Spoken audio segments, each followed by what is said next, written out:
Bonjour tout le monde, mon nom est Raphaël, j'ai l'air d'avoir 16 ans et on va parler de Big Brother Célébrité saison 2.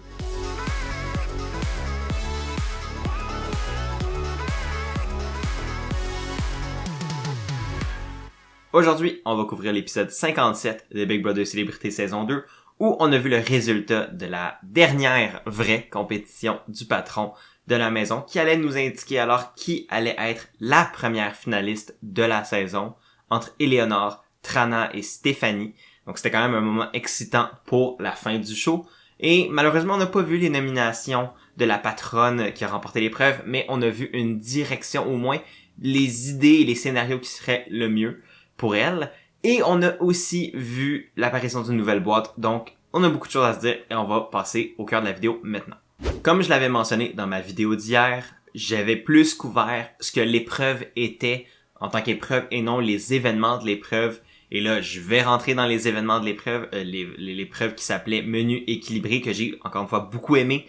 Et comment l'épreuve s'est déroulée est encore plus intéressante, parce que ça a commencé avec un lead de 2-0 de Trana, parce que ce qui s'est passé, en gros, c'est que Marie-Mé donnait les consignes quant aux commandes que les joueurs et les joueuses devaient aller replacer sur leur podium respectif. Podium qui avait d'ailleurs, je dois le mentionner, été sélectionné par Stéphanie. C'était ça l'avantage qu'elle a remporté pendant une des boîtes de la semaine passée dans la Twist Paquet de Troubles. Donc Stéphanie a choisi évidemment la meilleure table pour elle. Et les autres ont eu les tables restantes. Donc là, pendant que Marie-Mé donne ses consignes, elle dit bon ben tel X et tel Y sont allés manger pour plus de 40$ chez Yuzu Sushi.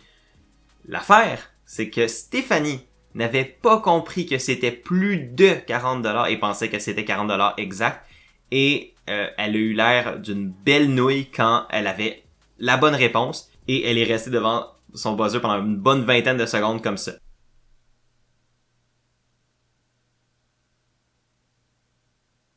Donc là, Trana a une avance de 2-0.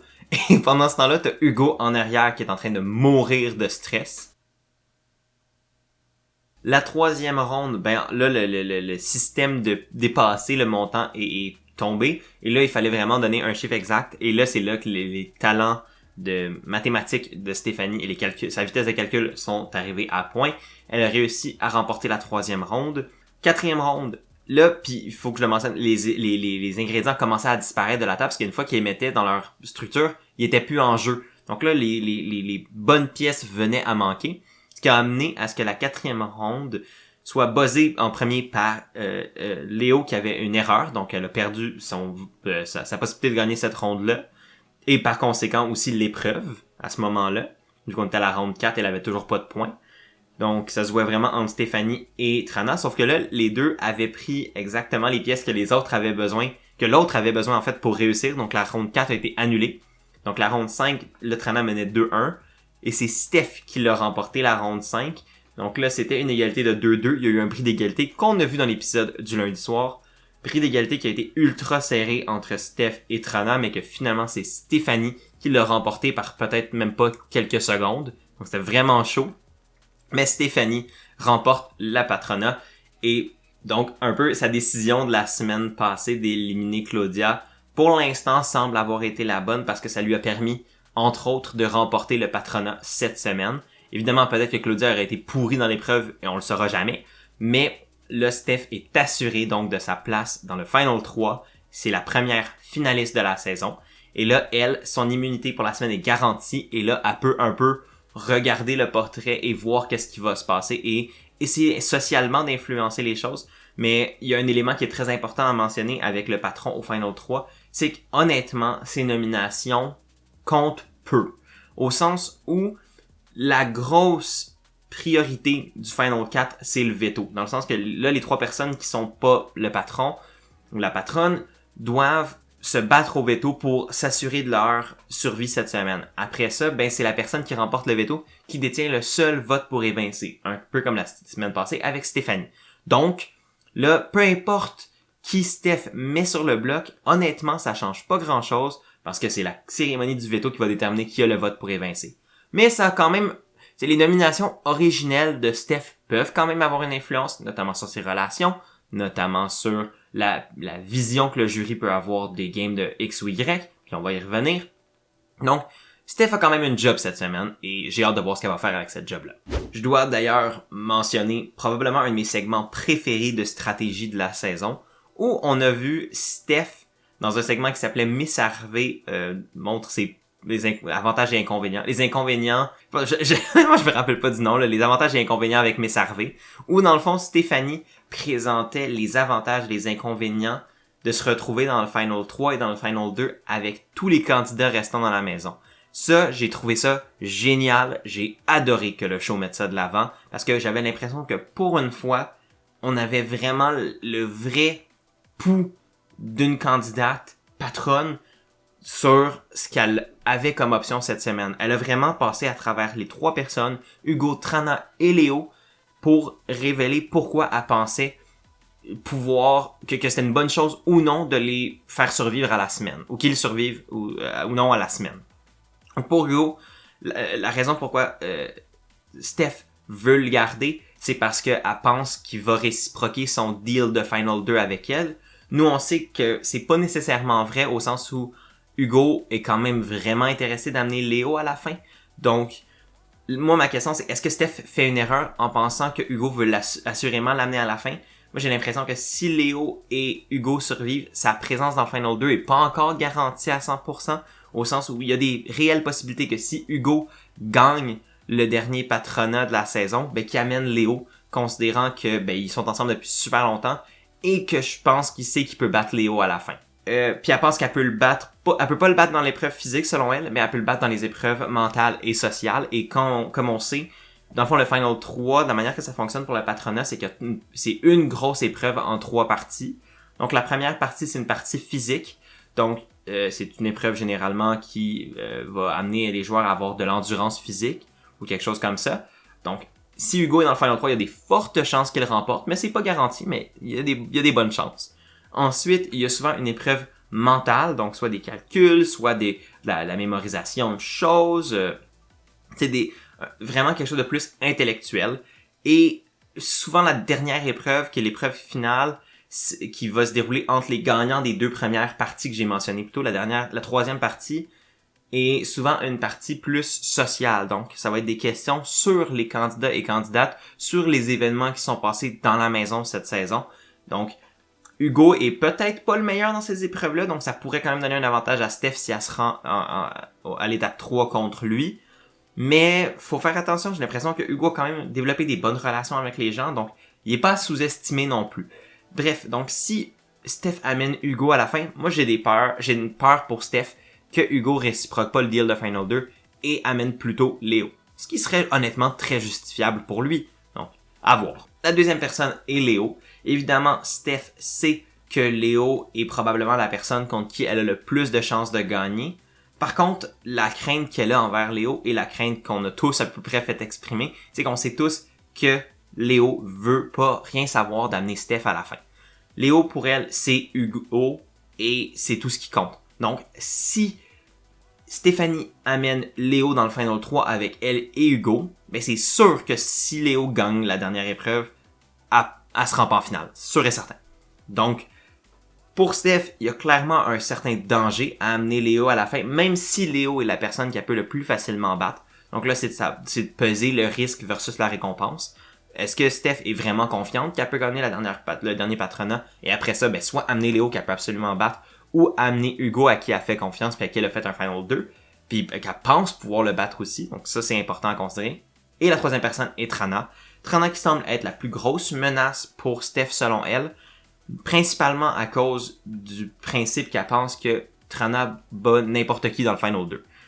Et à mon sens, j'aimerais croire que c'est le cas. Je pense que Trana a joué une game qui mérite de gagner Big Brother. Elle a abandonné des challenges, elle a pas été tout le temps parfaite, mais je trouve que c'est elle qui a le mieux fait valoir ses arguments quand il fallait. Elle a survécu à l'alliance dominante pratiquement dans la deuxième moitié de la saison au complet.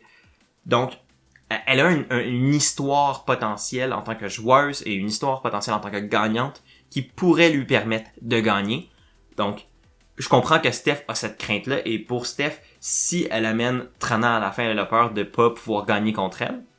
Par contre, à mon sens, Si Steph amène Trana à la fin, avec Hugo dans le Final 3, Steph a 100% de chance de se rendre dans le Final 2. Parce qu'à mon sens, c'est sûr et certain qu'Hugo amène pas Trana, et c'est sûr et certain que Trana amène pas Hugo s'il remporte. Et bien évidemment, si Steph remporte, ben, elle peut choisir qui elle pense qu'elle peut plus battre entre Trana et Hugo. Évidemment, ça fait que Léo, la personne qu'elle pense être la plus facile à battre, est plus dans le portrait, mais il y a des pour et contre à penser dans ce cas-là, et à mon sens, si elle amène Trana et Hugo à la fin, elle se rend dans le Final 2. Fait qu'à voir, tu sais, j'ai vraiment hâte de voir la décision de Steph, mais en même temps, c'est pas tant une décision qui lui revient, parce que comme je l'ai dit, tout se joue au veto.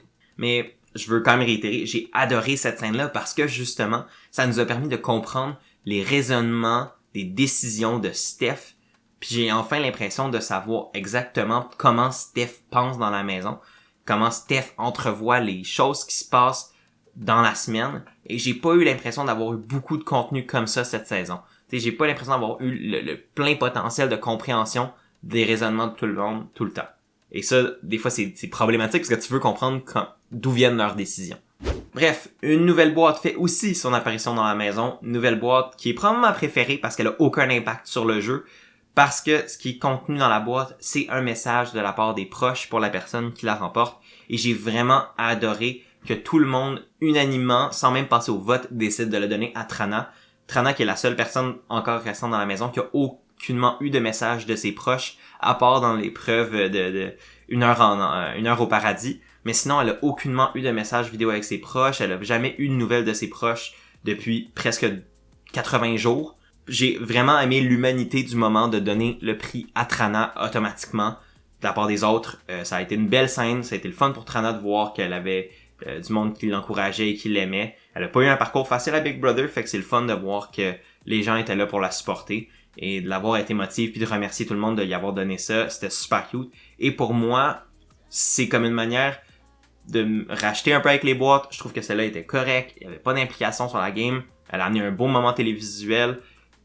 J'ai rien à redire de plus de négatif. Ça a été un beau moment humain qui nous rappelle des fois que malgré la difficulté et le côté cochon des fois de Big Brother, mais au fond, c'est toujours des humains qui se tiennent entre eux, qui s'apprécient un avec l'autre, et au final, c'est juste un jeu et faut prendre ça avec la légèreté que c'est juste un jeu. Je veux conclure ma vidéo par les plusieurs conversations que Steph a eues avec Hugo, Léo et Trana au courant de l'épisode. On a vu clairement Steph exprimer sa pensée, mais on n'a pas vu qu'est-ce que les autres pensaient de la semaine. Et les conversations qu'ils ont eues avec Steph nous ont permis de comprendre un peu c'est quoi leur plan de match. Premièrement, on a su que Léo, évidemment, continuait d'essayer de faire miroiter à Steph quelle était sa priorité. Léo pense qu'elle est safe cette semaine, considérant que elle a un deal avec Steph et qu'elle est probablement la joueuse la moins dangereuse entre Léo, Trana et Hugo, et en plus elle sait qu'elle a des bonnes relations avec Trana et Hugo, ce qui fait en sorte que peu importe qui des deux va choisir, ils vont choisir pour évincer l'autre entre Hugo puis Trana vont pas se garder dans la maison si c'est eux qui ont le vote décisif. Donc Léo se sent quand même safe cette semaine et pense pas qu'elle va partir. Donc là, c'est plus de miroiter qu'est-ce qu'elle va faire rendu au Final 3 et elle nous a révélé dans le confessionnal et c'est pas surprenant qu'elle est all-in avec Hugo à la surprise de personne. Donc là, maintenant que Claudia est plus là, Hugo est son number one. C'est avec Hugo qu'elle veut se rendre à la fin. Et j'ai hâte de voir parce que si elle est dans la position, elle, d'avoir le seul vote pour évincer entre Hugo et Trana, est-ce qu'elle va être game d'évincer Trana une fois qu'elle est mise face à la décision? Ça, j'ai hâte de voir ça. On a aussi vu Steph et Léo discuter de la possibilité de mettre Hugo sur le bloc pour qu'il touche enfin au bloc. C'est un propos qui a aussi été mentionné par Steph et Trana. Et honnêtement, le fait qu'ils veulent mettre Hugo sur le bloc est à mon sens une bonne chose parce que ça y enlève un argument excellent face au jury. Parce que là, Hugo a pas encore touché le bloc cette saison. On peut dire qu'il l'a pas fait parce qu'il était pas dangereux, parce qu'il était pas menaçant. Mais on peut aussi dire qu'il l'a pas fait parce qu'il a été bien positionné, qu'il était jamais la menace numéro 1, mais qui, au final, était capable de contrôler les votes pour être jamais en danger. Ou contrôler, être dans les bonnes positions dans la maison pour jamais être mis en danger et jamais à risque d'être évincé. Donc, c'est un argument que Hugo a présentement dans sa poche, qui pourrait sortir face au jury dans un Final 2. Et là, de le mettre sur le bloc au Final 4 permettrait de diminuer un peu la force de cet argument-là. Donc, à mon sens, pour Stéphanie, si elle veut réellement amener Hugo à la fin, mais puis qu'elle pense qu'elle peut le battre, mais clairement lui enlever un de ses arguments les plus importants, à mon sens, serait une clé pour gagner contre lui. Parce que si elle lui enlève cet argument-là, il reste quoi à Hugo? Qui a gagné 2 épreuves? Oui. Il a gagné 2 épreuves, mais Stéphane a gagné plus. Oui, il a jamais été mis en danger, mais au contraire, Steph a été mise en danger tout le temps et elle a tout le temps survécu. Donc, tu sais, il y a des... Steph peut contrer les arguments d'Hugo plus facilement s'il touche le bloc que s'il touche jamais. Parlant de la discussion entre Trana et Steph, j'ai aimé que Trana fasse miroiter que Hugo puisse battre Steph à la fin, parce que là, ça va peut-être faire douter à Steph de sa capacité de le battre et donc potentiellement lui faire reconsidérer le fait d'amener Hugo à la fin. J'ai aimé cette stratégie-là de la part de Trana parce que en grandissant, le danger des autres, ça réduit le sien. Elle a l'air moins dangereuse si pour Steph, Hugo est encore plus dangereux. Parce que là, il calculait les votes puis il se rendait compte que si Steph amenait Hugo à la fin, mais Hugo allait recevoir les votes de Guylaine, de Claudia, de Léo, de probablement Martin, de probablement Eddie. Donc, tu sais, là, déjà, là, Hugo aurait 5 votes et peu importe comment Martin décide de voter vu qu'il était proche avec les deux, ben, Steph gagnerait pas. Donc, parce qu'il y a seulement besoin de 4 votes pour gagner. Donc, j'ai vraiment aimé cette stratégie-là de la part de Trana et je pense qu'elle a raison d'utiliser la crainte des votes pour passer plus loin. C'est ce qui marche avec Steph, à mon sens. Pour moi, Steph veut absolument gagner à la fin et va choisir le scénario mathématique qui va lui permettre d'avoir le plus de chances de gagner. Et là, si Trana joue avec les chiffres et lui fait peur de ça, il y a des chances que ça marche. Et finalement, ben, Hugo qui a un pitch assez facile de juste dire, écoute, moi, je t'avais callé Charline avec toi, j'aimerais ça ne pas toucher le bloc parce que, tu sais, ça me sentirait en sécurité puis j'ai l'impression que si je vais sur le bloc, je me fais éliminer. C'est pas le meilleur pitch, j'ai pas trouvé que Hugo a nécessairement vendu le plus sa salade. Mais en même temps, pour Steph, c'est pas celui qui a le plus besoin de vendre sa salade. Je pense que pour Hugo, du moment qu'il touche pas au bloc ou qu'il remporte le veto, il est good. Ben évidemment que s'il remporte le veto, il est good, mais tu sais, il a pas besoin de faire grand chose cette semaine. Je pense qu'il faut juste qu'il rassure Steph qu'il va la choisir à la fin, même si Léo pense autrement, tu sais. C'est juste de consolider la confiance que Steph a envers lui et vice versa. Et je pense que Hugo va être correct parce que à mon sens, même malgré les arguments de Trana, je pense que Hugo a le gros bout du bâton à court terme. Dans le fait de rester dans la maison. Avec tout ça, ben on n'a pas vu les nominations de Stéphanie. On va probablement le savoir dans l'épisode du mardi soir. Donc là, on sait pas vraiment dans quelle direction va aller la semaine, mais comme je l'ai dit, c'est le veto qui va tout changer. Donc c'est après la compétition du veto que là, la semaine va vraiment avoir un autre look et qu'on va savoir réellement si qui va compléter le Final 3 avec Steph. Faut aussi mentionner que Steph a la possibilité de remporter le veto, donc si elle remporte le veto, est-ce qu'elle va l'utiliser pour sauver une des deux personnes qu'elle aurait mis sur le bloc pour s'assurer qu'elle ait le vote d'élimination? Mais ça a l'air un peu bizarre. À mon sens, la meilleure chose pour Steph, c'est de pas gagner le veto puis de laisser les autres se battre pour. Mais on sait jamais, peut-être qu'elle va vouloir protéger Hugo, tu sais, le mettre sur le bloc mais quand même le protéger après. C'est pas à son avantage selon moi, mais c'est quand même une possibilité. Donc à voir, et ça va se passer cette semaine. La vidéo est à présent terminée. J'espère que vous l'avez aimé. Si vous l'avez aimé, n'hésitez pas à aimer, partager, commenter. C'est super apprécié comme toujours. Si vous voulez mes plateformes de balado, ben c'est disponible ici. Si vous voulez mon TikTok, mon Instagram, c'est aussi disponible ici. D'ici là, moi je vous dis à demain pour une nouvelle vidéo. Prenez soin de vous et à la prochaine.